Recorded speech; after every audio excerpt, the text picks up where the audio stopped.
If you'd asked me 5 years ago whether I'd ever cheat on my husband, I would have laughed in your face. Cheating was something other people did, people with fractured morals or messy lives. Not me.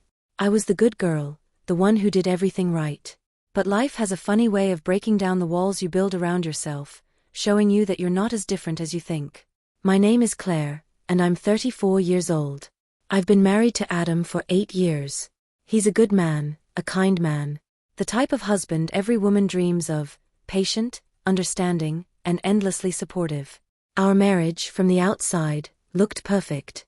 We had a cozy house in the suburbs, stable careers, and 2 adorable children. We were living the dream, or at least, that's what everyone thought. But dreams, as it turns out, can sometimes feel more like traps. And somewhere along the way, our dream began to suffocate me. The first few years of marriage were blissful. We traveled, hosted dinner parties, and planned our future.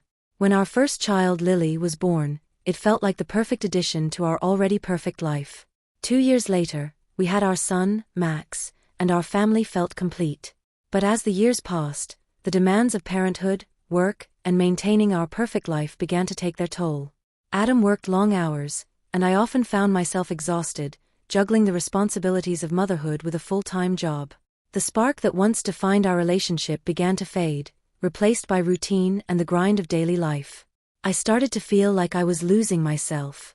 My days revolved around my children and my job, and I couldn't remember the last time I did something just for me. Adam was always there, but our connection had dulled. We still loved each other, but the passion that once fueled our relationship was gone. We had become more like partners in a business venture than lovers. I tried to talk to Adam about how I was feeling. I told him that I missed the excitement, the connection we once had. He listened, but I could tell he didn't really understand. He was tired too, stressed from work, and trying his best to be a good husband and father. We were both doing our best, but it wasn't enough. Our sex life, once vibrant and full of passion, became mechanical, something we did out of obligation rather than desire. I felt lonely, even when Adam was right there beside me. We'd lie in bed at night, inches apart, but it felt like miles. I wanted to feel wanted again, to feel like a woman, not just a mother or a wife. That's when I met Harry. Harry was a new client at the firm where I worked. He was charming, successful, and incredibly attractive. From the moment we met, there was an undeniable chemistry between us. He was the kind of man who knew exactly what to say, who made you feel like you were the only person in the room. At first, I told myself it was harmless. It was just a bit of innocent flirting, a way to bring some excitement into my otherwise monotonous life. But the more time I spent with Harry, the more I realized I was playing with fire. He made me feel alive in a way I hadn't felt in years. He made me feel desired. We started meeting for coffee after work, under the guise of discussing business. But our conversations quickly turned personal. We talked about our lives, our dreams, and the things that kept us awake at night. Harry listened to me in a way that Adam hadn't in a long time. He made me feel seen. I knew I was crossing a line, but I couldn't stop myself. I told myself that it was just emotional, that it didn't mean anything. But deep down, I knew it was more than that. I was drawn to Harry, in a way that scared me. The night it happened, Adam was out of town on a business trip. Harry and I had been texting all day, and the tension between us was palpable.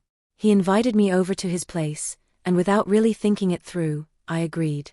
I told myself I was just going for a drink, that nothing would happen. But I knew I was lying to myself. When I arrived at his apartment, my heart was racing. We sat on his couch, talking and laughing, but the air between us was thick with unspoken desire. And then before I knew it, we were kissing. It was intense, passionate, and everything I had been craving. We ended up in his bed, and in that moment, I felt a rush of emotions, excitement, guilt, pleasure and fear. It was like a drug, and I was addicted. For the first time in years, I felt alive, desired, and free. But as soon as it was over, the reality of what I had done hit me like a ton of bricks. I remember lying there, staring at the ceiling, the weight of my actions sinking in. I had betrayed Adam, the man who had loved me, supported me, and built a life with me. I had shattered the trust that was the foundation of our marriage. And for what? A few hours of pleasure? I left Harry's apartment that night feeling sick to my stomach.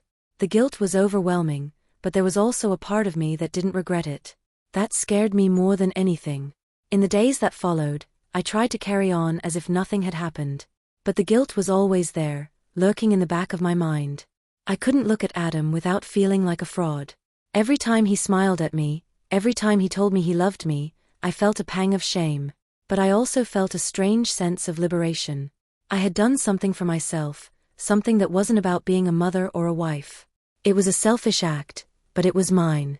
For once, I had stepped outside of the roles that had defined me for so long. That didn't make it right, of course. I knew what I had done was wrong, and I hated myself for it. But at the same time, I couldn't deny that the affair had awakened something in me. I felt a renewed sense of energy, a spark that had been missing for so long. Harry and I continued our affair for a few weeks, meeting in secret whenever we could. Each time, I told myself it would be the last, that I couldn't keep doing this. But each time, I found myself drawn back to him. It was intoxicating, the thrill of the forbidden, the excitement of doing something so reckless. But the guilt never went away. It grew, festering inside me, until I couldn't take it anymore. I knew I had to end it, for the sake of my marriage, for the sake of my children, and for my own sanity. Ending the affair with Harry was one of the hardest things I've ever done. He didn't want to let me go, and a part of me didn't want to let go either. But I knew it had to end. It was destroying me, and it was only a matter of time before it destroyed my marriage. After I ended things with Harry, I resolved to focus on my marriage, to try and rebuild what I had broken. But the guilt was still there, a constant reminder of my betrayal. I couldn't live with the lie any longer. I knew I had to tell Adam the truth. The night I confessed, I was trembling with fear. I had no idea how he would react, whether he would leave me or if we could somehow work through it. But I knew I owed him the truth, no matter how much it hurt. I sat him down after the kids were asleep and told him everything. I'll never forget the look on his face, the shock, the hurt, the disbelief. He didn't say anything for a long time, and I could see the tears welling up in his eyes. When he finally spoke, his voice was shaky. He asked me why. Why did I do it? Wasn't he enough? I didn't have a good answer. I told him about how I had been feeling, the loneliness, the disconnection, the desire to feel alive again. But I knew those were just excuses. The truth was, I had been selfish. I had let my own insecurities and desires lead me down a path I never should have taken.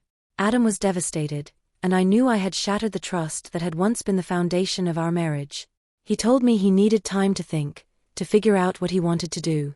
I understood. I didn't deserve his forgiveness, and I wasn't sure if I even wanted it. In the weeks that followed, our home was filled with an unbearable silence. Adam and I barely spoke, and when we did, it was strained, awkward. The kids sensed the tension, and I hated myself for bringing that into their lives. I had turned our home, once a place of warmth and love, into a cold, fractured shell. Adam slept in the guest room, and the distance between us grew with each passing day. I missed him desperately, but I knew I had no right to ask for anything. I had betrayed him in the worst way possible, and I had to live with the consequences.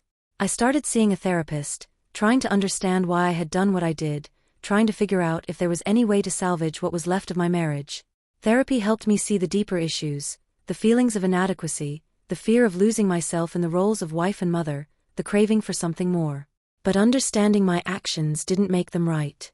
Adam eventually agreed to go to couples therapy with me, but it was clear he was struggling. He was angry, hurt, and lost. He didn't know if he could ever trust me again, and I didn't blame him. I had destroyed something precious, and I wasn't sure if it could ever be rebuilt. So, was it worth it? That's a question I've asked myself 1,000 times. Was the affair worth the pain it caused, the damage it did to my marriage, my family, and myself? The answer, of course, is no. It wasn't worth it. In those moments with Harry, I felt alive, desired, and free. But those feelings were fleeting, temporary, and they came at a cost I wasn't prepared to pay. The affair didn't solve my problems, it only created new ones.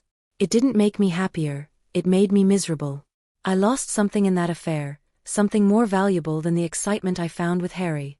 I lost the trust of the man who loved me, the stability of my marriage, and the respect I had for myself.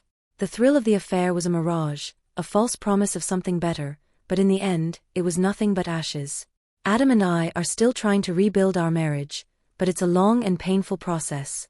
There are days when I wonder if we'll ever get back to where we were, if the wounds will ever fully heal. But I'm committed to doing the work, to being honest, and to making things right, even if it takes years. I've learned the hard way that there are no shortcuts to happiness, no easy fixes to the problems in a marriage. The excitement I craved was a distraction from the real work I needed to do on myself and my relationship. And now, I have to live with the consequences of my choices. So, was it worth it? No. Not at all. But all I can do now is move forward, one day at a time, and try to be better than I was before.